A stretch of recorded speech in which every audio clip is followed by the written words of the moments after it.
Le 7 janvier 2026, un complot visant à assassiner le président Ibrahim Traoré a été découvert à temps et neutralisé. Derrière cette tentative se cachait Paul-Henri Sandaogo Amiba, l'ex-président renversé, exilé depuis 2022.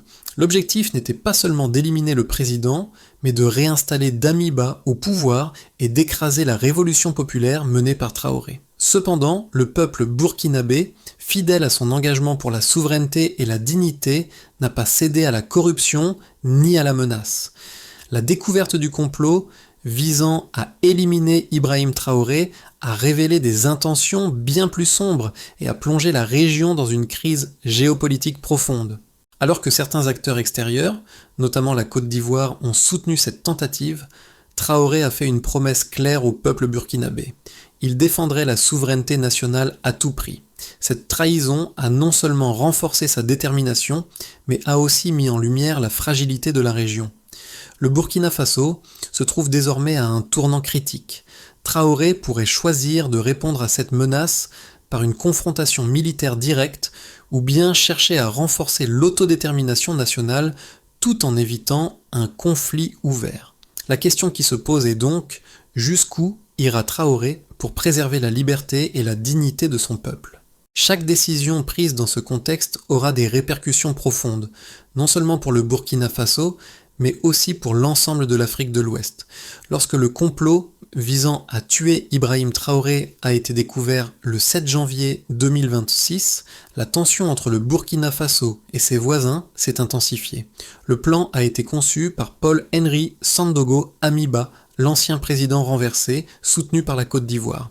Ce n'était pas une simple tentative d'assassinat, mais un projet ambitieux de renverser le gouvernement révolutionnaire de Traoré et de réinstaller l'ancien régime de Damiba. Les conspirateurs ont financé leur coup à hauteur de 125 000 $, une somme utilisée pour acheter la loyauté des militaires et obtenir des informations cruciales sur les stratégies gouvernementales. Mais cette tentative a échoué, et elle a mis en lumière des enjeux bien plus larges. La lutte pour la souveraineté du Burkina Faso dans un contexte de pression extérieure croissante. La Côte d'Ivoire, sous l'influence de la France, a voulu jouer un rôle central dans cette affaire, cherchant à affaiblir les pays africains qui résistaient aux modèles néocoloniaux. Le soutien financier du gouvernement ivoirien a révélé non seulement un complot de déstabilisation interne, mais aussi un objectif stratégique visant à restaurer un gouvernement plus favorable aux intérêts étrangers. Pourtant, les Burkinabés n'ont pas été intimidés. Ils ont montré une unité nationale incroyable face à cette trahison. Cette affaire a conduit à un renforcement de la détermination populaire et de la position de Traoré. Le président burkinabé, au lieu de céder à la pression, a pris une décision ferme pour ne pas permettre que cette ingérence se reproduise. Cela a ouvert la voie à une phase critique dans l'histoire du pays, marquée par une lutte ouverte pour l'autodétermination. Mais à quel prix ? Traoré se retrouve désormais à la tête d'une nation plus déterminée que jamais à préserver sa liberté. Ibrahim Traoré est plus qu'un simple chef d'État. Depuis sa prise de pouvoir, il incarne une vision de souveraineté et de résistance face à l'ingérence étrangère. En 2022, après le renversement de Damiba, Traoré a rapidement gagné la confiance du peuple burkinabé, non seulement par son refus d'accepter les pressions extérieures, mais aussi par sa volonté de réformer profondément le pays. En réponse au complot du 7 janvier 2026, Traoré a convoqué ses commandants militaires pour une action immédiate et stratégique. L'objectif était clair, non seulement neutraliser la menace immédiate, mais aussi envoyer un message fort à la communauté internationale, en particulier à la Côte d'Ivoire et à la France. Cette trahison a renforcé sa position intérieure, mais a également révélé l'importance de son leadership dans un moment de crise. Les premiers signes d'une consolidation du pouvoir sont apparus dans la manière dont il a géré cette crise, avec une ferme volonté de défendre la souveraineté du pays. Mais les défis ne faisaient que commencer. Traoré se trouve à la tête d'un Burkina Faso dont les frontières sont désormais menacées par des forces extérieures et dont l'avenir dépendra de sa capacité à naviguer entre diplomatie et confrontation directe. La première grande question était, allait-il opter pour un affrontement militaire ou bien chercher des solutions diplomatiques pour préserver la paix tout en défendant l'indépendance du pays? La réponse à cette question aurait un impact majeur sur l'équilibre géopolitique de la région. Le complot visant à éliminer Ibrahim Traoré et réinstaller l'ancien président Damiba a été découvert en janvier 2026, marquant un tournant décisif dans la crise politique et géopolitique du Burkina Faso. Ce complot a été orchestré par Paul-Henri Sandaogo Amiba, avec le soutien de la Côte d'Ivoire et une aide financière substantielle provenant du gouvernement ivoirien. Le plan ne se limitait pas à un assassinat politique, mais visait à déstabiliser toute la révolution populaire initiée par Traoré. La Côte d'Ivoire, sous l'influence de la France, a cherché à restaurer un pouvoir aligné sur ses intérêts, ignorant les aspirations souveraines du peuple burkinabé. Cependant, Traoré et son gouvernement ont réagi rapidement et de manière décisive pour neutraliser cette menace. L'action a été immédiate. La mobilisation des forces de sécurité burkinabées a permis d'arrêter plusieurs conspirateurs. Ce coup d'État raté a exacerbé les tensions dans la région, en particulier avec la Côte d'Ivoire, dont le soutien au renversement de Traoré a exacerbé les conflits déjà existants dans le Sahel. En réponse à cette trahison, Traoré a intensifié les mesures de sécurité, notamment en renforçant les contrôles aux frontières et en consolidant les alliances régionales avec le Mali et le Niger, deux pays également opposés à l'influence néocoloniale en Afrique. Cependant, les conséquences politiques et économiques de cette situation se sont rapidement intensifiées. Le soutien financier apporté par la Côte d'Ivoire pour faciliter le coup d'État a montré les véritables intentions des acteurs extérieurs, en particulier la France, qui a longtemps exercé une influence sur les pays de l'Afrique de l'Ouest. Traoré, conscient de l'ampleur des enjeux, s'est retrouvé à un carrefour politique et militaire. D'un côté, il devait faire face à la pression internationale, notamment des puissances occidentales qui soutiennent la Côte d'Ivoire, et de l'autre, à une pression interne de la population qui exigeait une réponse ferme et rapide à la trahison. Le président a choisi une réponse stratégique, privilégiant d'abord la diplomatie, mais il a clairement indiqué qu'aucune ingérence extérieure ne serait tolérée. Son discours de fermeté, axé sur la souveraineté nationale, a galvanisé le soutien populaire, tandis que des manifestations de masse ont éclaté dans les principales villes du pays, exprimant leur soutien indéfectible au président et son gouvernement. Traoré, en réaffirmant son engagement pour l'indépendance du Burkina Faso, a cimenté sa position en tant que leader d'un mouvement de résistance non seulement contre la Côte d'Ivoire, mais aussi contre toute forme d'ingérence étrangère dans les affaires internes de l'Afrique. Cependant, la situation est loin d'être simple. Les implications économiques de cette crise sont profondes. Le Burkina Faso, bien que soutenu par une grande partie de sa population, doit faire face à des sanctions potentielles de la part de la communauté internationale. La réponse de Traoré à cette crise sera déterminante pour l'avenir du pays et de la région. Il pourrait choisir de riposter militairement contre la Côte d'Ivoire, ce qui risquerait d'entraîner une escalade rapide des tensions, voire une guerre à l'échelle régionale. Mais une réponse militaire n'est pas sans risque, elle pourrait entraîner des répercussions graves pour la stabilité du Sahel et de l'ensemble de l'Afrique de l'Ouest. Traoré doit peser ses options soigneusement, sachant que chaque mouvement a des répercussions profondes. La tentative d'assassinat contre Ibrahim Traoré a révélé des aspects choquants de la crise géopolitique qui secoue le Burkina Faso. Les enquêtes menées par les autorités burkinabées ont mis en lumière des preuves irréfutables de l'implication extérieure dans ce complot. Un des éléments clés qui ont émergé est la somme de 125 000 $ envoyée par la Côte d'Ivoire pour soutenir l'opération. Cette somme a été utilisée pour soudoyer des membres des forces armées burkinabées et obtenir des informations sensibles sur les plans et les stratégies gouvernementales de Traoré. Selon les informations obtenues par les services de renseignement burkinabés, cet argent a été transféré via des comptes bancaires liés à des opérateurs ivoiriens dans le but de financer la déstabilisation interne. Cette révélation a eu un impact immédiat sur la scène diplomatique, le gouvernement burkinabé décidant de rendre publique une partie des preuves accumulées. Le montant exact du financement et les liens avec des responsables ivoiriens ont été confirmés par plusieurs enquêtes menées à l'intérieur et à l'extérieur du pays. Ce financement a été utilisé pour corrompre des militaires et pour organiser des actions de sabotage, visant à affaiblir les capacités de défense du Burkina Faso et à renverser le gouvernement en place. Ces fonds ont également servi à financer des activités de propagande et à créer une division parmi les forces armées burkinabées dans le but de semer le chaos et de faciliter l'assassinat du président Traoré.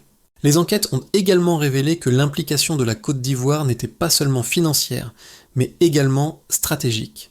Le soutien de la Côte d'Ivoire à l'opération a été orchestré avec l'intention de restaurer l'ancien président Damiba au pouvoir, un leader aligné sur les intérêts de la France.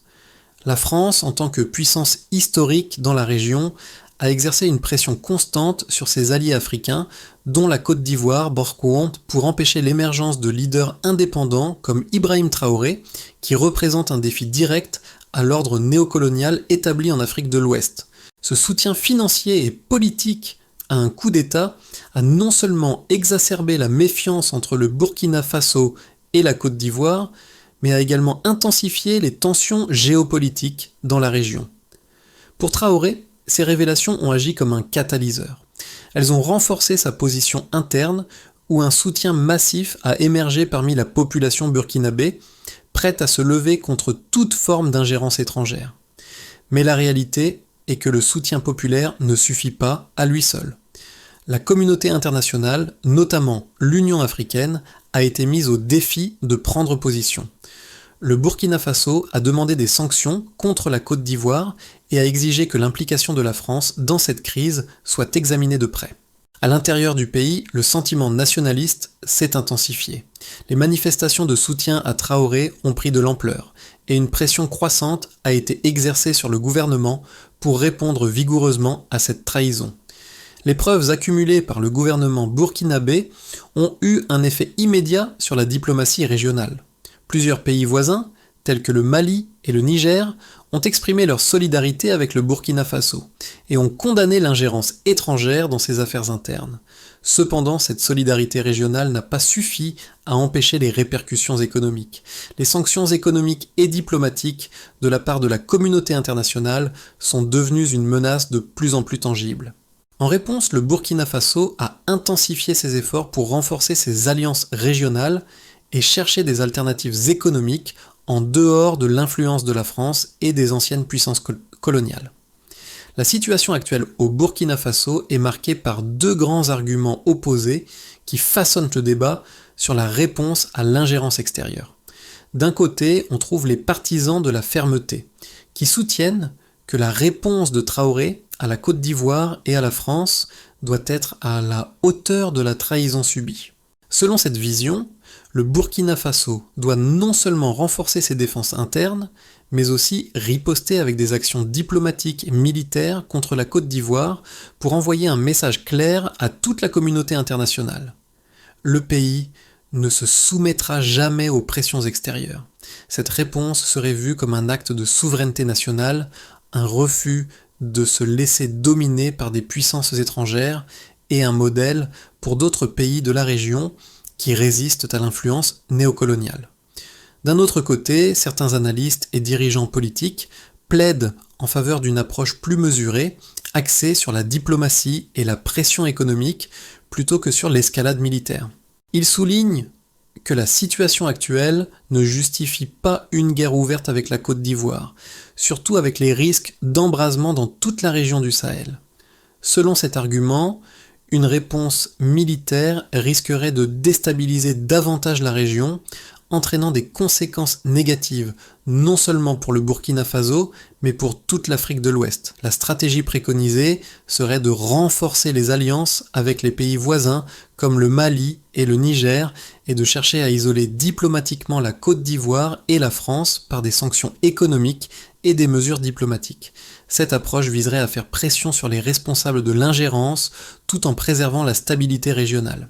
Pourtant, il existe également un troisième point de vue, celui des observateurs qui soulignent que la meilleure réponse réside dans une combinaison des deux stratégies.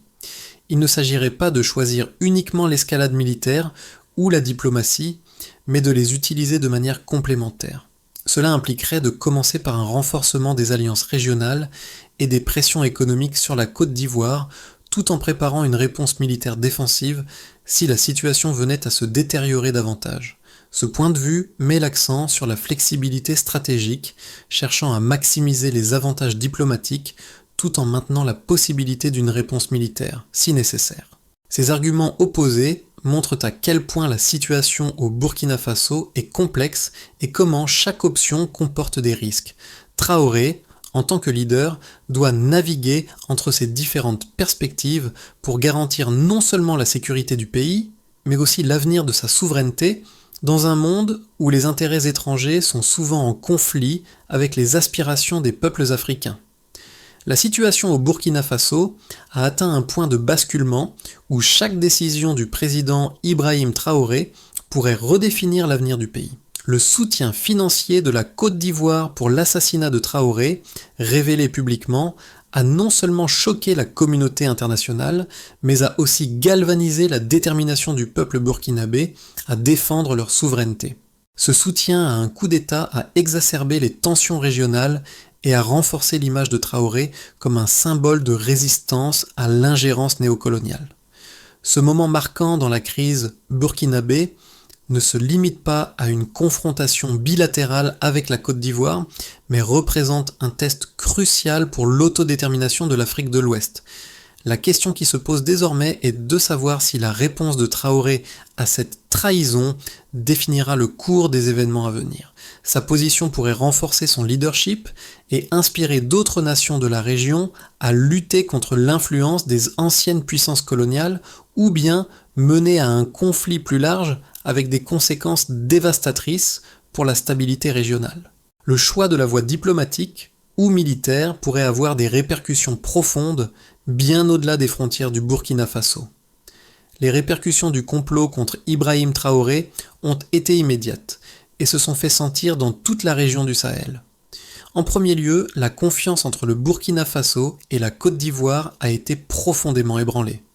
Le soutien de la Côte d'Ivoire à un complot visant à assassiner Traoré a non seulement révélé des intentions hostiles envers le Burkina Faso, mais a aussi mis en lumière l'influence continue de la France dans les affaires internes de l'Afrique de l'Ouest. Ce soutien a créé un fossé diplomatique entre les deux pays et a ouvert un nouveau chapitre de tensions régionales. À l'intérieur du Burkina Faso, la réaction populaire a été immédiate et forte. Des manifestations de soutien à Traoré ont éclaté dans les principales villes avec des millions de Burkinabés exprimant leur solidarité avec leur président. La trahison a eu un effet paradoxal. Au lieu de diminuer la popularité de Traoré, elle a renforcé son image de leader déterminé à défendre l'indépendance nationale.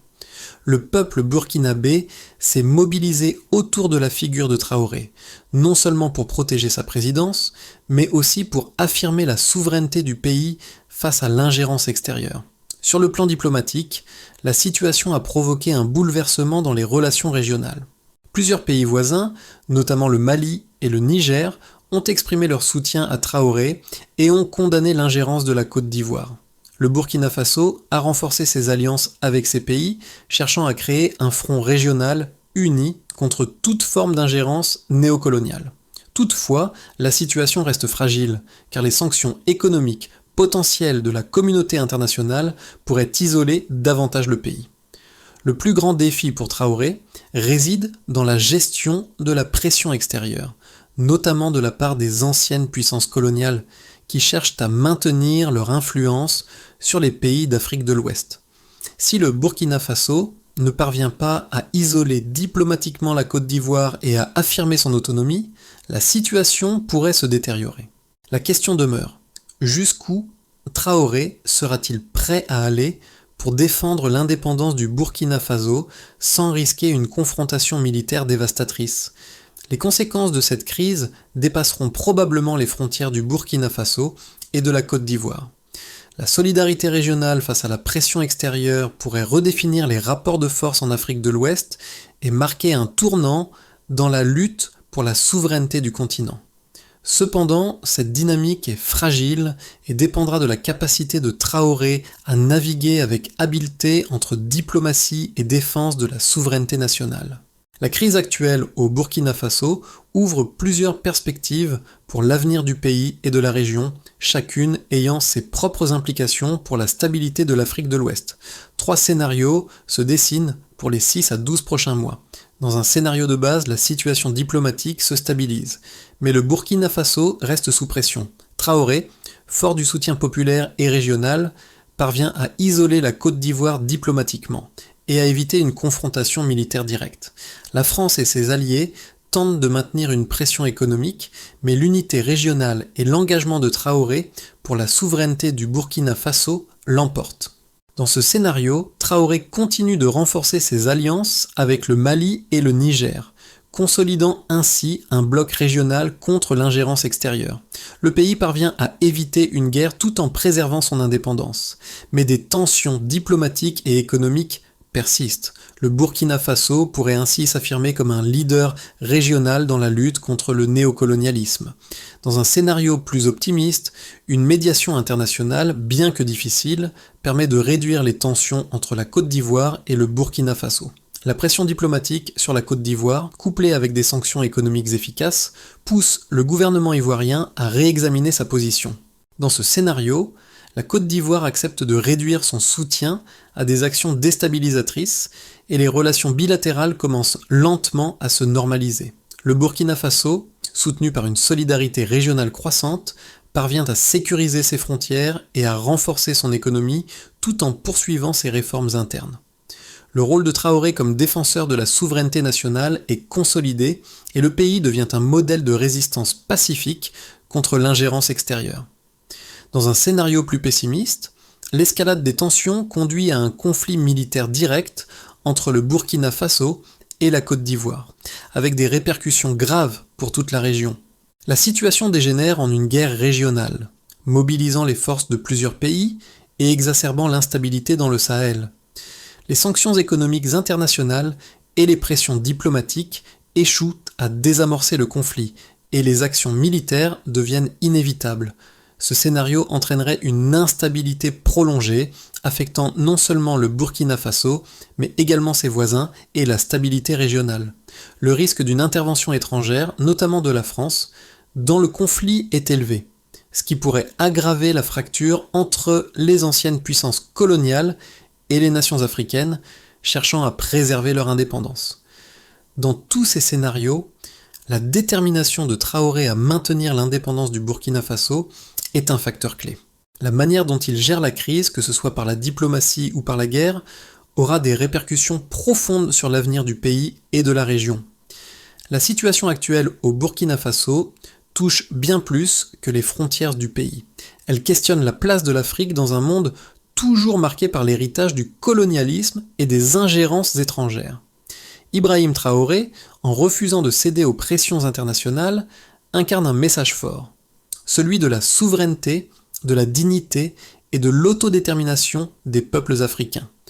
Pour de nombreux Burkinabés, mais aussi pour des millions d'Africains à travers le continent, la résistance de Traoré n'est pas simplement celle d'un président, mais celle d'une nation entière qui refuse d'être soumise aux intérêts extérieurs.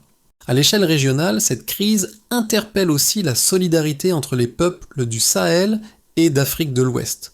Les choix de Traoré auront des répercussions bien au-delà des frontières du Burkina Faso. Dans des pays comme le Mali et le Niger, où les sentiments anticoloniaux et l'opposition aux ingérences étrangères sont également forts, la situation burkinabé est suivie de près. Le soutien populaire qui se manifeste dans le pays est un appel à l'unité, mais aussi à la réflexion. Est-ce que cette lutte pour la souveraineté peut inspirer d'autres nations à se libérer de la tutelle des anciennes puissances coloniales ? La crise du Burkina Faso met en lumière une question centrale pour l'Afrique. Comment les pays africains peuvent-ils faire face ensemble à l'ingérence extérieure tout en préservant leurs intérêts ? Ce défi, relevé par Traoré, est d'une importance capitale non seulement pour le pays, mais pour l'ensemble du continent. Le peuple burkinabé est en train de marquer l'histoire, mais l'enjeu est plus vaste. il s'agit d'un combat pour l'avenir de toute l'Afrique. La crise actuelle au Burkina Faso nécessite une réponse claire et structurée pour garantir la souveraineté nationale tout en préservant la stabilité régionale. Pour Ibrahim Traoré, la première étape dans la gestion de cette crise est de renforcer la résilience économique du pays. Le Burkina Faso doit réduire sa dépendance à l'égard de l'aide étrangère et développer ses ressources naturelles, en particulier dans les secteurs clés tels que l'agriculture et l'exploitation minière. Le pays doit se tourner vers l'autosuffisance pour mieux résister aux pressions extérieures et éviter de nouvelles manipulations économiques. La deuxième étape consiste à renforcer les alliances régionales. Le Burkina Faso ne doit pas se retrouver isolé dans cette lutte pour sa souveraineté. Traoré doit continuer à consolider ses liens avec le Mali et le Niger, mais aussi avec d'autres pays africains qui partagent des objectifs similaires en matière de souveraineté et d'autodétermination. Ces alliances permettront de créer un front régional fort contre toute ingérence étrangère. De plus, une telle coopération régionale pourrait offrir des alternatives économiques et militaires en cas d'escalade du conflit. Enfin, le Burkina Faso doit entamer un dialogue diplomatique avec la communauté internationale, mais sans compromettre sa souveraineté. Ce dialogue doit être axé sur le respect des droits souverains du Burkina Faso et sur la fin des pratiques néocoloniales dans la région. Le pays doit se positionner comme un leader de la révolution panafricaine contre l'ingérence extérieure. Ce n'est pas seulement un défi pour Traoré, mais un test pour l'ensemble du continent africain, réussir à naviguer entre la diplomatie et la défense de l'indépendance nationale. Ibrahim Traoré, en tant que figure de proue de la révolution burkinabé, n'est pas seulement un président, il est devenu le symbole vivant de la résistance africaine contre l'ingérence extérieure. Depuis le début de son mandat, il a rejeté les pressions économiques et diplomatiques des anciennes puissances coloniales, mettant l'accent sur la souveraineté du Burkina Faso. Cette position, audacieuse et courageuse, a transformé Traoré en un leader incontesté aux yeux de son peuple, mais aussi en un modèle pour les nations africaines cherchant à se libérer des chaînes du néocolonialisme. Dans cette crise, le peuple burkinabé se trouve à un carrefour historique. Ils ne se battent pas seulement pour protéger leur président, mais pour préserver leur droit à l'autodétermination, leur dignité et leur liberté. À travers la résistance contre l'ingérence étrangère, le Burkina Faso incarne un espoir renouvelé pour l'Afrique. Le soutien populaire à Traoré, visible dans les manifestations de rue et les discours enflammés, témoigne de la force d'une nation prête à se dresser contre toute forme d'exploitation. Le combat de Traoré est celui d'une génération entière, mais aussi d'un continent entier qui aspire à la souveraineté. Le Burkina Faso, sous la direction de Ibrahim Traoré, est en train de redéfinir ce que signifie la souveraineté nationale dans un monde où l'ingérence étrangère est omniprésente. La résistance du peuple burkinabé à toute forme de manipulation extérieure est un exemple de ce que peuvent accomplir les nations africaines lorsque leurs citoyens se rassemblent pour défendre leurs droits et leurs valeurs. Le combat de Traoré n'est pas seulement pour son pays, mais pour l'avenir de toute l'Afrique. Aujourd'hui, plus que jamais, il est essentiel de soutenir les nations qui, comme le Burkina Faso, luttent pour leur indépendance et leur autonomie.